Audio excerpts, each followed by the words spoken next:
4 अप्रैल 2019 गुरुवार का दिन था। सुबह के लगभग 4:30 बज रहे थे।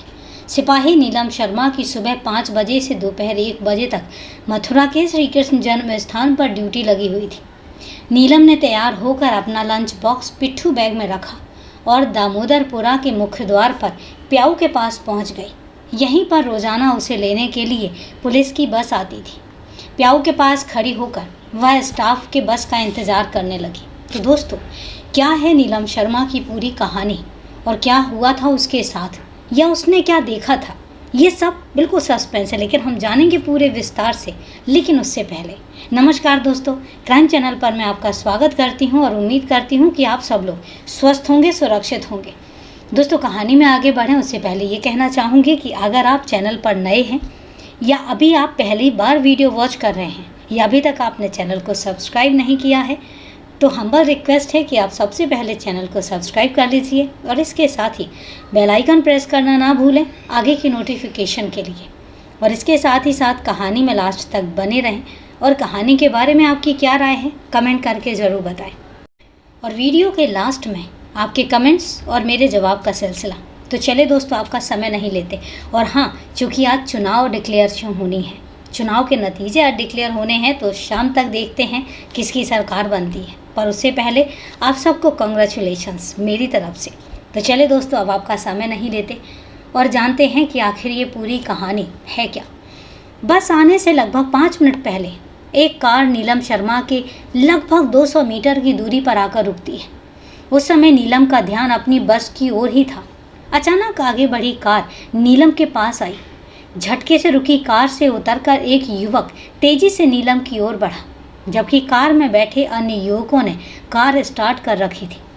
कार से उतरे युवक ने नीलम से कुछ बात की और इसके बाद उसने नीलम के ऊपर तेजाब फेंक दिया। नीलम ने अपना बैग उसके मुंह पर मारा तो वह फुर्ती से कार में जाकर बैठ गया और कार वहां से कुछ दूर जाकर खड़ी हो गई। अचानक हुए एसिड अटैक से झुलसी 26 वर्षीय नीलम घबरा गई। वह तेजाब की जलन से तड़पने लगी। उसने शोर मचाया और मदद के लिए वह इधर उधर भागने लगी। जो भी उसे मिला उसने उसी से मदद की गुहार लगाई। इस बीच अखबार के एक हॉकर ने महिला सिपाही को बचाने का प्रयास किया। तभी हमलावरों ने उन दोनों पर कार चढ़ाने की कोशिश की, लेकिन हॉकर महिला सिपाही को लेकर एक तरफ हट गया, जिससे दोनों बच गए। हॉकर ने उस कार पर पत्थर भी फेंके, पर कार रुकी नहीं और तेज गति से वहां से निकल गई। रोते बिलखते वह सिपाही एक दुकान के आगे गिर गई और दर्द की वजह से चीखने लगी। तेजाब से नीलम के कपड़े भी जल गए थे। यह देखकर दुकानदार ने मॉर्निंग वॉक पर निकली महिला को बुलाया और उसकी चुन्नी से नीलम को ढक दिया। उसी समय किसी ने इस घटना की जानकारी फ़ोन द्वारा पुलिस को दे दी। नीलम ने किसी तरह अपनी सहकर्मी सिपाही नीतू को फ़ोन कर दिया। थोड़ी देर में पुलिस मौके पर पहुंच गई और नीलम को जिला अस्पताल में भर्ती करा दिया।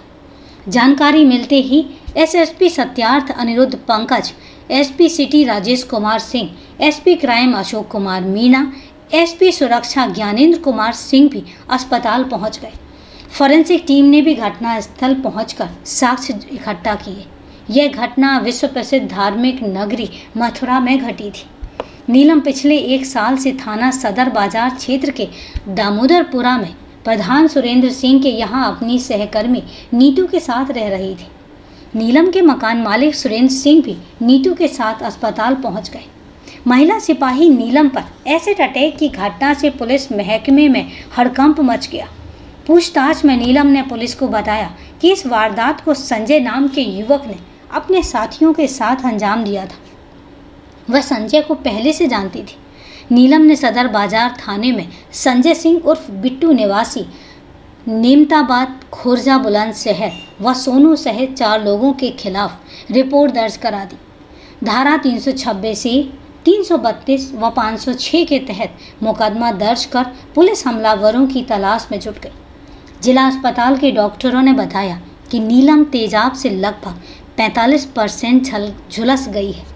एसिड से उसका चेहरा, एक आंख, हाथ व शरीर के अन्य हिस्से जल चुके हैं। नीलम की नाजुक हालत को देखते हुए उसी दिन शाम को उसे आगरा के सिकंदरा क्षेत्र स्थित सिनर्जी अस्पताल रेफर कर दिया। एसपी सिटी राजेश कुमार सिंह खुद उसे लेकर सिनर्जी अस्पताल भर्ती कराने को पहुंचे थे। सिनर्जी अस्पताल के डॉक्टर नीलम के इलाज में जुट गए। उन्होंने बताया कि नीलम की हालत स्थिर बनी हुई है। जब नीलम के घर वालों को बेटी के साथ घटी दिल दहला देने वाली घटना की जानकारी मिली तो उनके होश उड़ गए और वो सीधे सिनर्जी अस्पताल पहुंच गए। आगरा के सिनर्जी अस्पताल में भर्ती नीलम इस हादसे से बेहद डरी हुई थी। कहने को अस्पताल में पर्याप्त सुरक्षा लगाई गई थी, लेकिन पीड़िता के परिजनों ने पुलिस अधिकारियों से और कड़ी सुरक्षा की मांग की। उन्हें डर था कि फरार संजय उसे जिंदा नहीं छोड़ेगा। इस पर एसएसपी ने पीड़िता व उसके घर वालों को हर संभव सुरक्षा देने का वायदा किया। घर वालों के अलावा अन्य किसी को भी अस्पताल में पीड़िता से मिलने पर रोक लगा दी गई थी। महिला सिपाही पर एसिड अटैक की यह दुस्साहस घटना पुलिस के लिए सिरदर्द बन गई थी। हर कोई पुलिस की कार्यशैली पर सवाल खड़े कर रहा था। इलेक्ट्रॉनिक और प्रिंट मीडिया में यह खबर सुर्खियां बन गई थी। इससे पुलिस की किरकिरी भी बहुत हो रही थी। अभियुक्तों के फरार होने को लेकर उस दिन सोशल मीडिया पर भी सवाल खड़े होने लगे। लोगों का कहना था कि जब पुलिस वाले ही सुरक्षित नहीं रहेंगे तो भला आम आदमी की सुरक्षा का क्या।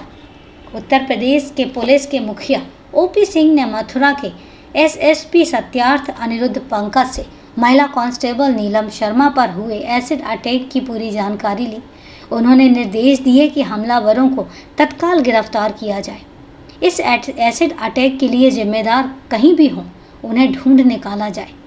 मथुरा में पुलिसकर्मी नीलम पर हुए एसिड अटैक के बाद महिला संगठनों के साथ साथ छात्राओं ने भी आक्रोश व्यक्त किया।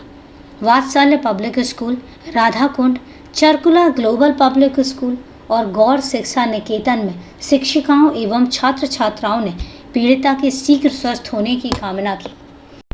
उन्होंने एसिड फेंकने वाले दोषी लोगों को फांसी देने की मांग की।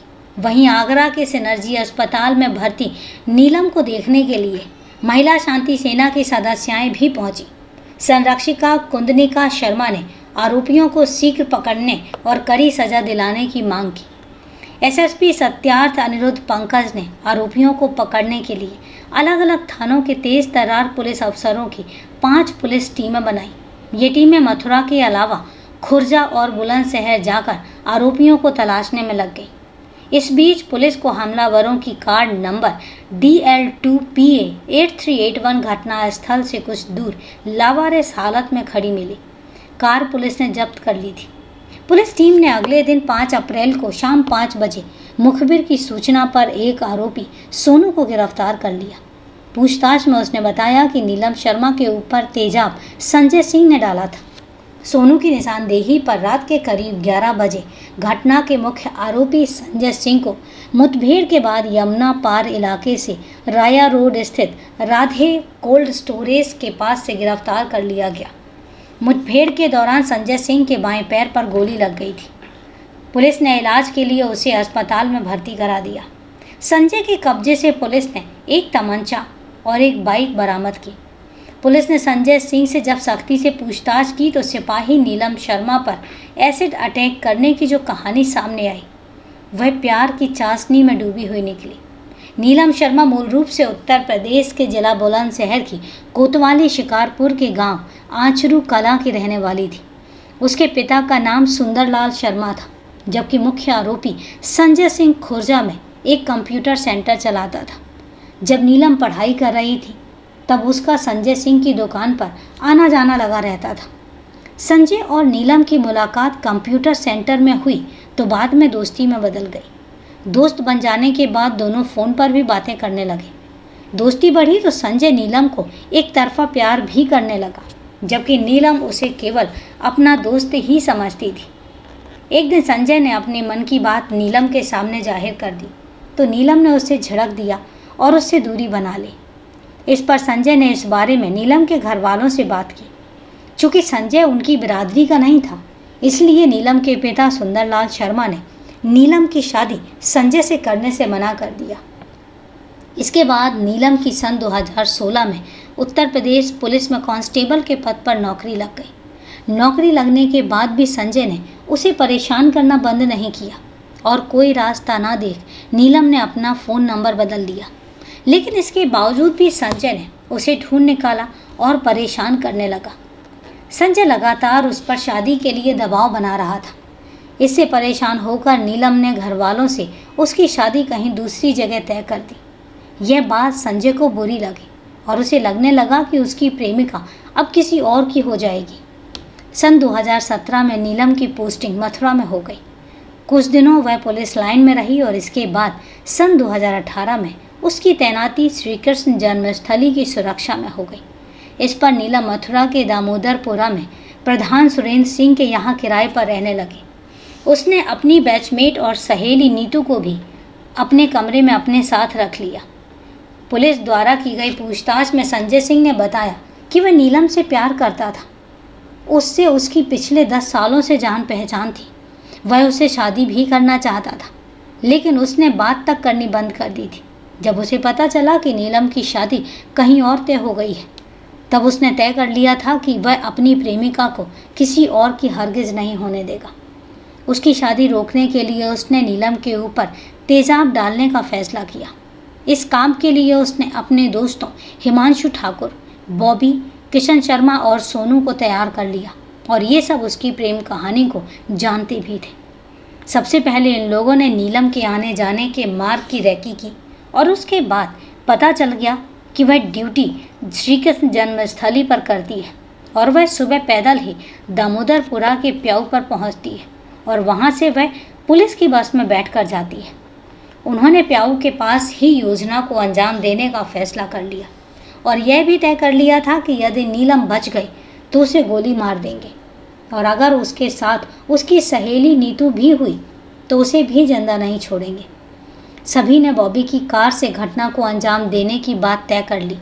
योजना बनाने के बाद संजय ने खुर्जा में पहासू रोड स्थित दुकानदार पुनीत शर्मा के यहाँ से तेजाब खरीद लिया और फिर 4 अप्रैल 2019 की सुबह उन्होंने वारदात को अंजाम दिया।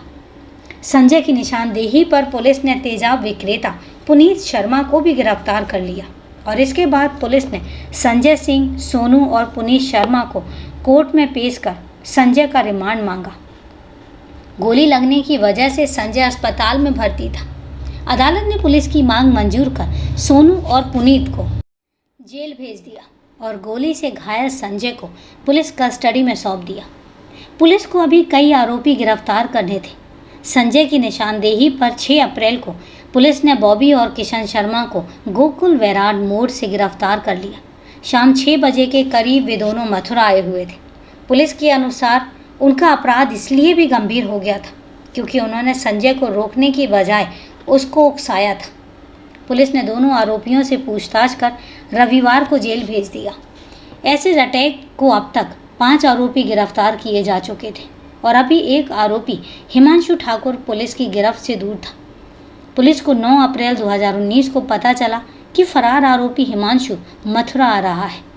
इसके बाद स्वाट टीम प्रभारी राजीव कुमार, थाना सदर बाजार प्रभारी लोकेश भाटी और छाता कोतवाली प्रभारी हरवेंद्र मिश्रा ने घेराबंदी करके गोकुल वैराज पर उसे पकड़ने की कोशिश की, लेकिन वह फायर करके बाइक में भागने लगा और उसे पकड़ने के लिए पुलिस ने भी गोली चला दी।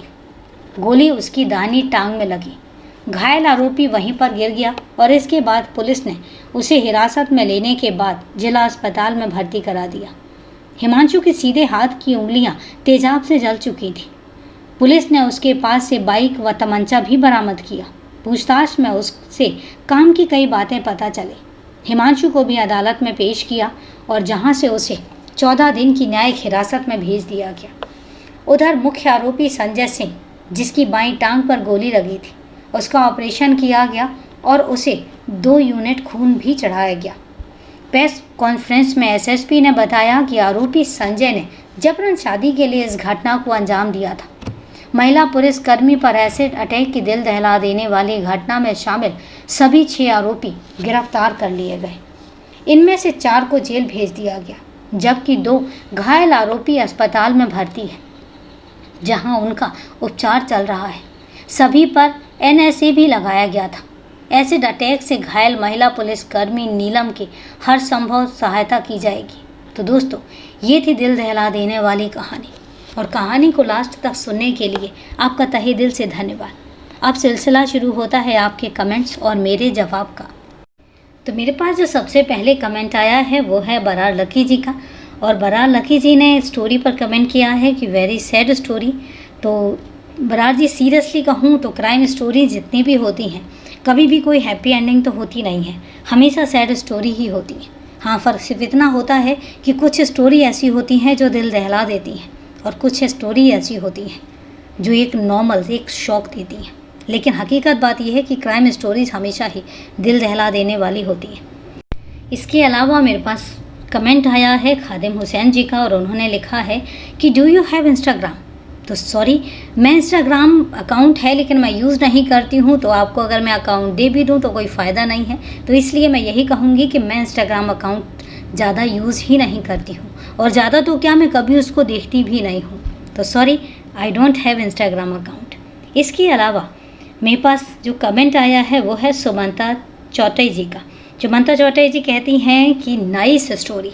तो तहे दिल से धन्यवाद आपका स्टोरी को लाइक करने के लिए, स्टोरी को सपोर्ट करने के लिए, और आप सब लोगों का तहे दिल से धन्यवाद कि आप लोग इतना सपोर्ट करते हैं, इतना सहयोग करते हैं और रेगुलर कमेंट करके मुझे मोटिवेट भी करते हैं। बस ऐसे ही अपना मोटिवेशन बनाए रखिए और ऐसे ही मुझे सहयोग करते रहें।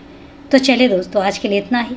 कल फिर मिलते हैं एक नई क्राइम की सच्ची कहानी के साथ। तब तक के लिए सेफ रहें, सुरक्षित रहें और अपना ध्यान रखें। जय हिंद दोस्तों, जय भारत।